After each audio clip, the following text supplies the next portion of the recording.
चलिए हम लोगों ने पंचमाक्षर सीखा था ना।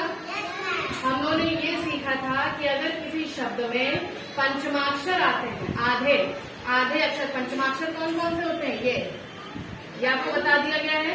अगर ये कहीं पर भी आधे आते हैं तो इनको हटाकर हम अनुस्वार लगाते थे ना। जिस भी अक्षर के बाद ये आते थे उस अक्षर के ऊपर हम अनुस्वार लगा देते थे और इनको हटा देते थे।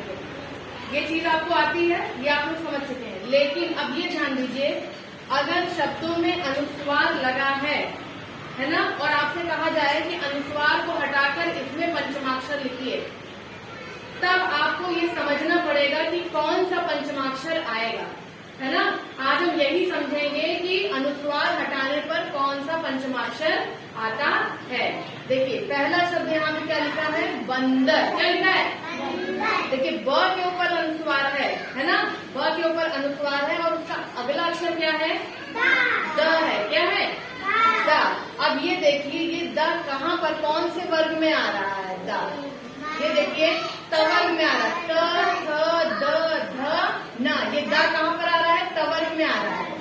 और इसका पंचमाक्षर कौन है, न है ना, न है। इसका मतलब हम यहाँ पर अगर अनुस्वार हटाएंगे तो कौन सा पंचमाक्षर आएगा, आधा न आएगा। कौन सा पंचमाक्षर आएगा, तो हम अनुस्वार हटाएंगे और ठीक है। और यहाँ पर क्या, अनुस्वार हटाकर जिसके ऊपर अनुस्वार होता है उसके आगे हम पंचमाक्षर लिखेंगे। ठीक है, आधा अक्षर। पंचमाक्षर में जो पंचमाक्षर होता है उसको आधा लिखेंगे। ठीक है, चलिए ये वाला हो गया। अगला शब्द देखते हैं। देखिए यहाँ पर लिखा है टिंडा। टिंडा क्या होता है, टिंडा सब्जी। कद्दू जी की बारात में टिंडे का नाम आया था ना, टिंडा मूली गाजर, तो ये टिंडा सब्जी है। हाँ तो चलिए इधर ध्यान दीजिए। देखिए टिंडा में यहाँ पर अनुस्वार लगा है, ट पे अनुस्वार है और अगला अक्षर क्या है, अब ये देखिए ये किस वर्ग में आ रहा है, ड किस वर्ग में आ रहा है, देखिए ट वर्ग में। हाँ तीसरे में ट, ठ, ड, ढ और इसका पंचमाक्षर क्या है, अड़ा। पंचमाक्षर क्या है, अड़ा है। तो मतलब हमें क्या करना है, इसका अनुस्वार हटाकर और टा के बाद आधा अड़ा लगा देंगे, है ना। तो हमें ये देखिए, है ना, अनुस्वार को हटाने पे ये वाला पंचमाक्षर आएगा, वो भी आधा। ठीक है, चलिए अगला देखते हैं। ये क्या लिखा है, तंबू। क्या लिखा है, तंबू। अब इसमें देखिए त के ऊपर अनुस्वार है ना, और उसका अगला अक्षर देखिए क्या है, ब।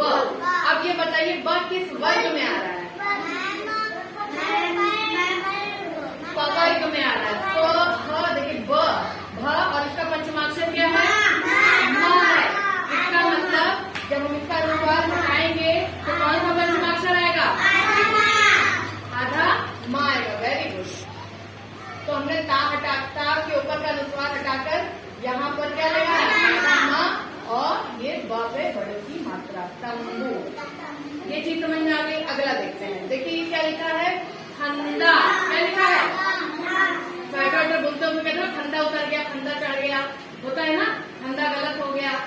चलिए तो देखिए यहाँ पर फ के ऊपर अनुस्वार है ना, और उसका अगला अक्षर क्या है, द है। द है, क्या है। अब ये द किसमें आ रहा है, कौन से वर्ग में आ रहा है, त वर्ग में। त था और ये देखिए द आ रहा है ना, और इसका पंचमाक्षर क्या है,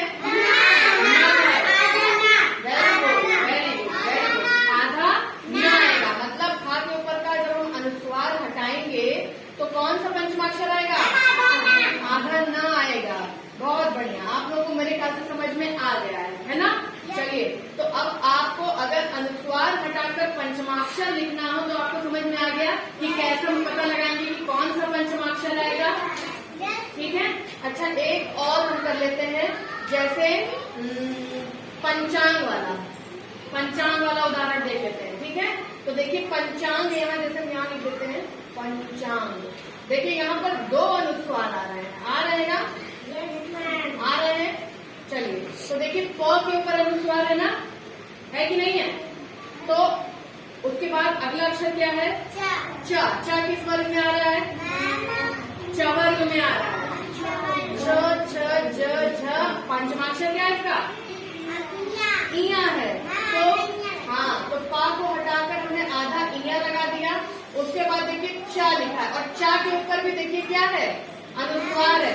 क्या है, अनुस्वार लगा है ना। और उसका अगला अक्षर क्या है, ग है ना।